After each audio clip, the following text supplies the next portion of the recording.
வணக்கம். PKN செய்திகளை வழங்குவதற்காக நான் வித்யா எத்திராஜன். சென்னை மாநகராட்சியின் திருவொற்றியூர் மண்டல குழு கூட்டம் திமுக மண்டல குழு தலைவர் திமு தனியரசு அவர்கள் தலைமையில் நடைபெற்றது. சென்னை மாநகராட்சி திருவொற்றியூர் மண்டல குழு கூட்டம் திமுக மண்டல குழு தலைவர் திமு தனியரசு அவர்கள் தலைமையில் நடைபெற்றது. இதில் மண்டல உதவி கமிஷனர் விஜய்பாபு, செயற்பொறியாளர் பாபு, மண்டல நல அலுவலர்கள் மற்றும் கவுன்சிலர்கள் பங்கேற்றனர். இக்கூட்டத்தில் 94 தீர்மானங்கள் நிறைவேற்றப்பட்டன. அடிப்படை வசதிகள் மற்றும் நிறைவேற்றப்பட்ட தீர்மானங்கள் குறித்து கவுன்சிலர்கள் பேசினர். திமு தனியரசு திமுக மண்டல குழு தலைவர் பேசியதாவது, தூய்மை பணி மேற்கொள்ள கூடுதலாக 350 பணியாளர்கள் வேண்டும். அதற்கான நடவடிக்கை எடுக்கப்படுகிறது.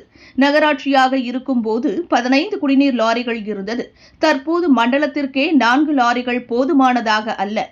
NTO குப்பம் ஒண்டிக்குப்பம் வரை 2ஆம் கட்டமாக கடற்கரையை அழகுபடுத்தும் திட்டம் நடக்க இருக்கிறது.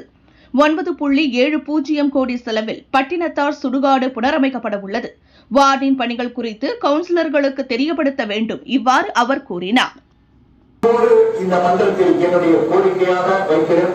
அண்ணன் அவர்கள் எப்போ நடக்கும் அப்படின்ற மாதிரி மண்டல குழு தலைவர் ஆணையரும் இப்ப எனக்கு கொஞ்சம் சொல்லணும்.